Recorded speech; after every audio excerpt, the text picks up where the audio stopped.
태풍 차바가 북상하고 있습니다. 오늘 밤과 내일 사이에 강한 바람과 함께 많은 양의 비가 내리겠습니다. 김용구 전 자문관 수사와 관련해 윤장현 광주시장이 조직 쇄신 의지를 밝혔습니다. 문책성 인사도 시사했습니다. 고객돈을 빼돌려 해외로 달아났던 증권사 직원이 5년 만에 붙잡혔습니다. 도피 중에도 호화 생활을 즐겼다고 경찰이 전했습니다. 광주 전남 시도민들은 문화관광 산업에 미래에 먹을거리가 있다고 생각하고 있었습니다. 광주 MBC가 창사 52주년을 맞아 실시한 여론조사 결과를 오늘부터 연속 보도합니다. 여러분 안녕하십니까? 김용구 전 광주시 정책자문관에 대한 검찰 수사가 비선 실세의 시정 개입 의혹으로까지 번지고 있습니다. 윤장현 시장은 이번 일을 계기로 조직 쇄신에 나서겠다는 뜻을 밝혔습니다. 윤건수 기자입니다. 윤장현 광주시장이 또 사과했습니다. 지난 두 번의 사과가 서면으로 한 사과였다면 이번엔 전체 직원들을 마주보고 한 게 달랐습니다. 시정에 흔들리는 상황에 대해서 먼저 제가 여러 형태로서도 사과를 했습니다만은 다시 한번 정중하게 여러분에게 사과의 말씀을 드립니다. 친인척 관리를 잘못한 점에 대해서도 또 한 번 죄송하다고 말했습니다. 하지만 이번엔 사과에만 그치지 않았습니다. 이미 사의를 표명한 정무라인을 포함해서 실국장급 간부 공무원들에 대해서도 문책성 인사가 이루어질 수 있음을 시사했습니다. 우리 시정의 행정 여러 라인들에서 매끄럽게 돌아가지 못한 일들까지를 포함해서 전적으로 제가 책임을 지고 시스템을 재정비하도록 하겠습니다. 이번 사태의 발단이 된 김용구 전 자문관에 대한 수사는 일단 숨고르기에 들어간 듯한 모습입니다. 두 차례의 압수수색과 실무 공무원들에 대한 참고인 조사를 통해서 자료를 확보한 검찰은 김 전 자문관이 뒷돈을 받고 시정에 개입했는지 여부를 밝히는데 주력하고 있는 것으로 알려졌습니다. 이 때문에 조직 쇄신을 통해서 흔들리는 시정을 다잡겠다는 윤 시장의 의지와는 달리 수사 상황에 따라서는 파문이 더 커질 가능성이 여전합니다. MBC 뉴스 윤근수입니다. 네, 제18호 태풍 차바가 북상하면서 광주 전남 지역에도 긴장감이 커지고 있습니다. 올 들어 처음으로 강력한 태풍이 한반도에 직접 영향을 줄 것으로 예상되고 있는데요. 자세한 태풍 상황을 백단비 기상캐스터와 함께 알아보겠습니다. 현재 태풍의 진로 어떻습니까? 네, 현재 태풍 차바는 서귀포 남쪽 해상에 머물고 있습니다. 시속 34km 속도로 매우 빠르게 한반도를 향해 올라오고 있는데요. 현재 비는 내리고 있지 않지만 태풍의 영향으로 광주와 전남 지방에는 강한 바람이 불고 있습니다. 우리 지역 현재 태풍 예비특보가 내려진 상태고요. 내일 새벽에 모두 발효될 것으로 예상됩니다. 태풍 차바는 초속 40m 이상의 매우 강력한 태풍이어서 남해안을 중심으로 매우 강한 바람이 불겠고 내일까지 우리 지역 50에서 150mm의 많은 비가 쏟아지겠습니다. 곳에 따라서는 시간당 30mm 이상의 폭우가 쏟아지는 곳도 있겠습니다. 먼 바다에서는 물결이 8m까지 매우 높게 일겠고 해안가에서도 침수 피해가 우려됩니다. 3년 전 막대한 피해를 입혔던 태풍 다나스와 매우 유사한 만큼 시설물과 농작물 관리에 각별히 신경 쓰셔야겠습니다. 날씨였습니다. 태풍 차바의 영향으로 광주 전남 주요 항로가 통제된 가운데 대부분의 선박들은 가까운 항포구에 피항해 있습니다. 현재까지 별다른 피해 상황은 접수되지 않았지만 유관기관들은 만약의 사태에 대비해 대책본부를 가동하는 등 만반의 준비를 한 채 태풍의 경로를 주시하고 있습니다.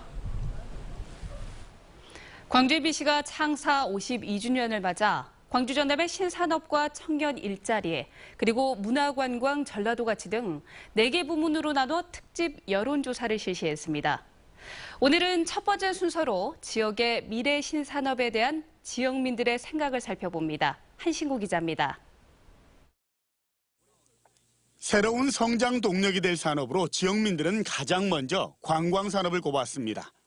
문화 콘텐츠와 자동차, 에너지 관련 사업이 뒤를 이었는데 지역별로 큰 차이를 보였습니다. 광주는 문화 콘텐츠와 자동차, 에너지 산업 순으로 꼽은 반면 전남은 관광 산업이 압도적으로 높았고 에너지 산업이 뒤를 이었습니다.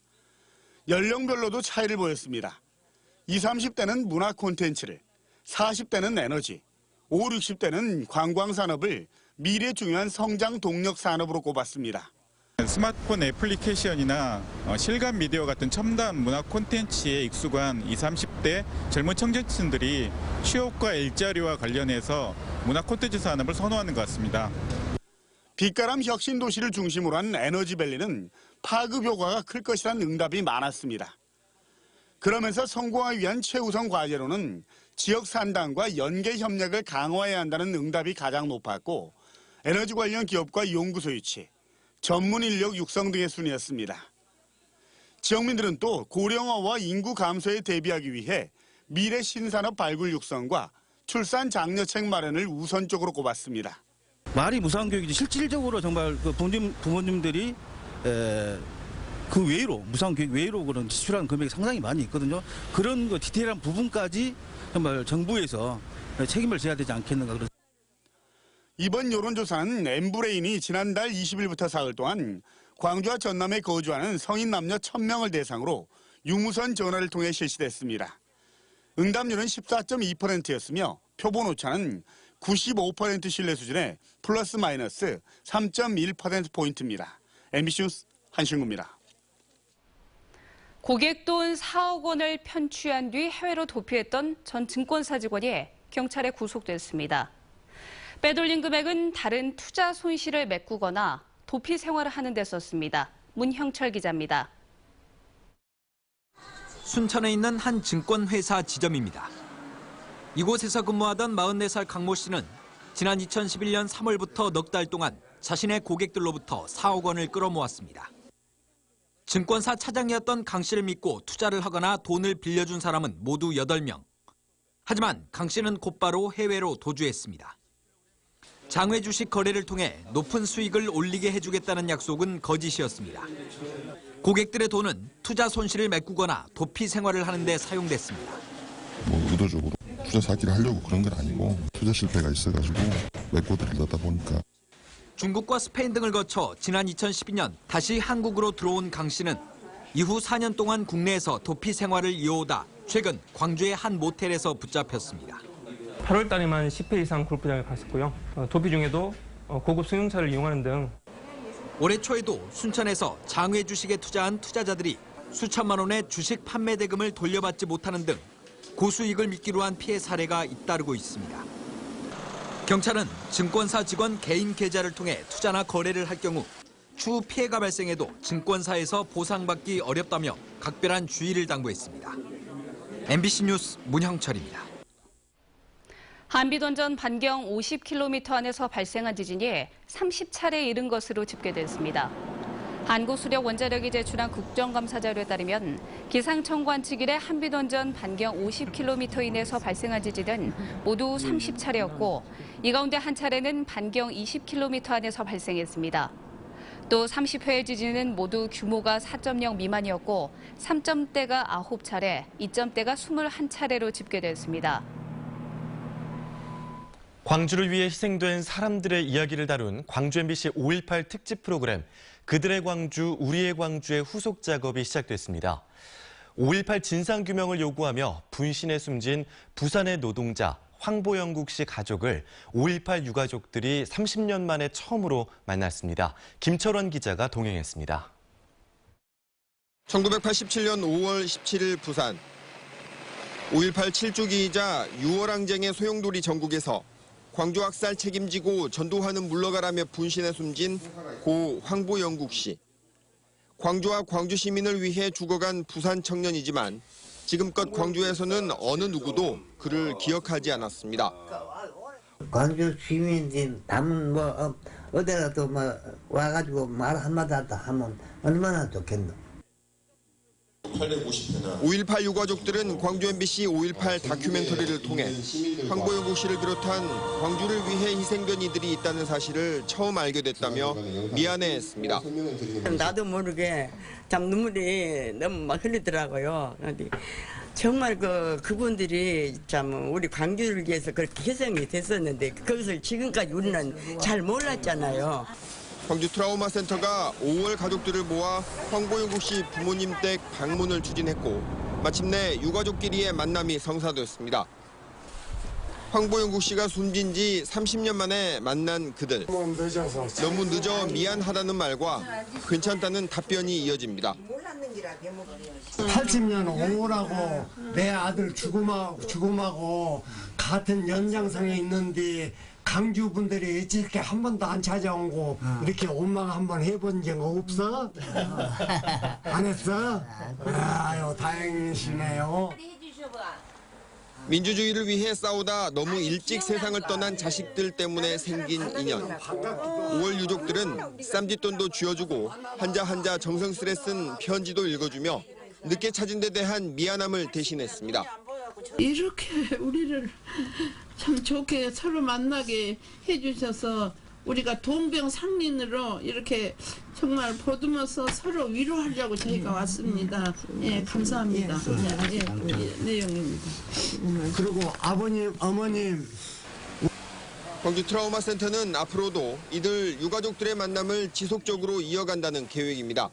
지금 오셔서 마음 그대로 경험하신 그대로 지금 우리 황보영구 부모님한테 다 전하셨잖아요. 큰 힘이 되셨을 것 같고요. 광주를 위해 숨져간 광주 밖 사람들을 잊지 않고 기억하겠다는 의미 있는 첫 발걸음이 시작되었습니다. MBC 뉴스 김철원입니다.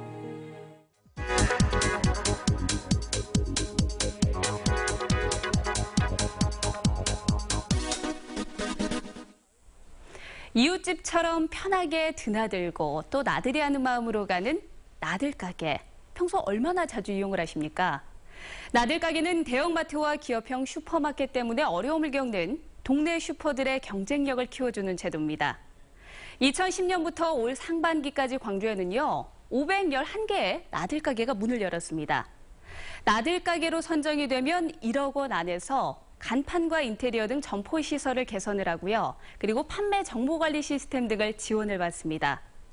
그런데 이런 지원에도 불구하고 나들가게를 취소하거나 아예 문을 닫는 가게도 적지가 않았습니다. 광주에서 중도 하차한 나들가게는 175개, 3곳 가운데 한 곳이 문을 닫거나 지정을 취소했습니다. 또 나들가게를 그만둔 업소 가운데 절반 이상은요, 편의점이나 이렇게 다른 업종으로 전환을 했습니다. 시설 개선만으로는 대형마트와의 경쟁에서 버티기가 힘들다는 얘기입니다. 죽어가는 골목 상권을 되살릴 좀 더 현실적인 대안은 없는 걸까요? 카드뉴스였습니다. 광주에서 아파트 평균 실거래가가 가장 비싼 동네는 광산구 수완동인 것으로 조사됐습니다. 사랑방 부동산이 올 들어 지난 8월까지 광주 지역 아파트 평균 실거래가를 분석한 결과 광산구 수완동이 3.3제곱미터당 1,223만 원으로 가장 높았고 남구 봉선동이 1,192만 원으로 뒤를 이었습니다. 아파트 단지별로는 봉선동 한국 아델리움 2단지의 평균 실거래가가 3.3제곱미터당 1,693만 원으로 가장 높게 거래되는 등 상위 10개 가운데 봉선동 소재 아파트가 7곳을 차지했습니다. 박병호 광주시 행정부시장이 취임했습니다. 박병호 행정부시장은 취임사에서 29년간 중앙부처에서 근무한 경험과 지혜를 모아 광주의 3대 역점 시책인 자동차와 에너지, 문화 콘텐츠밸리를 조성하고 미래의 먹거리를 창출하는 데 열정을 쏟겠다고 다짐했습니다. 또 공직자들이 신명나게 일할 수 있도록 조직 내 소통을 강화하겠다고 말했습니다. 빛가람 혁신도시에 본사를 둔 한국농수산식품유통공사의 신임 사장으로 여인홍 전 농림축산식품부 차관이 취임했습니다. 여인홍 신임 사장은 취임사를 통해 지구촌 이상기후에 따라 농수산물 수급의 불확실성이 커지고 있다며 농수산물 수급 안정과 유통구조 개선 기능을 더욱 강화해 나가겠다고 밝혔습니다.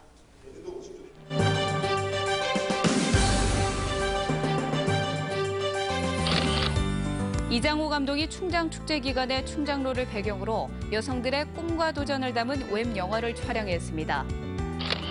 진로체험과 방과 후 학교 프로그램을 운영하는 호남대 랄랄라스쿨이 일자리 창출 유공자 정보포상에서 장관 표창을 받았습니다.